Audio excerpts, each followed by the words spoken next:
కిలోల గంజాయి seize. Bulletin update చూద్దాం. మే 7వ తేదీన చేపట్టిన ఆపరేషన్ సింధూర్ సైనిక చర్య ఉగ్రవాద స్థావరాలే లక్ష్యంగానే జరిగిందని భారత రక్షణ శాఖ అధికారులు స్పష్టం చేశారు.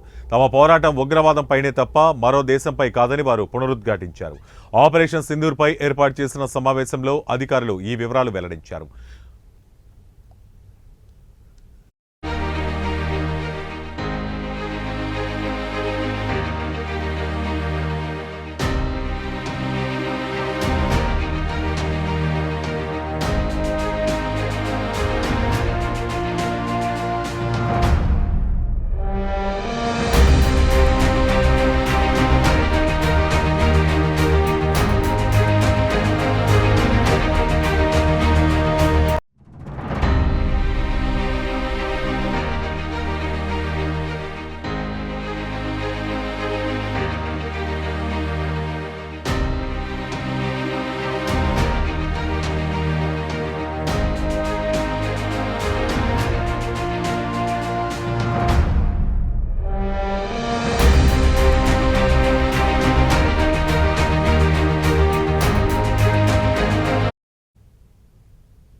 ఉగ్రవాదాన్ని ఉగ్రవాదులను ఏరివేయడమే తమ ప్రాథమిక లక్ష్యమని అధికారులు తెలిపారు. అయితే ఈ క్రమంలో పాకిస్తాన్ సైనిక దళాలు ఉగ్రవాదులకు మద్దతుగా నిలిచాయని, ఈ పోరాటాన్ని వారు తమదిగా భావించారని పేర్కొన్నారు.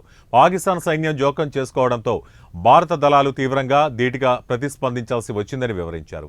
ఈ ఘర్షణలో పాకిస్తాన్ సైన్యానికి ఏదైనా నష్టం వాటిల్లితే దానికి పూర్తి బాధ్యత పాకిస్తాన్దే అవుతుందని రక్షణ శాఖ అధికారులు తేల్చి చెప్పారు. పాకిస్తాన్ దాడులకు ప్రయత్నించిన సమయంలో భారత గగనతల రక్షణ వ్యవస్థలు అత్యంత సమర్థవంతంగా పనిచేశాయని, శత్రువుల ప్రయత్నాలను విజయవంతంగా అడ్డుకున్నామని తెలిపారు. ఉగ్రవాదులకు పాక్ సైన్యం అండగా నిలవడం వల్లే పరిస్థితులు మారాయని, అందుకు తగిన జవాబు ఇచ్చామని పేర్కొన్నారు.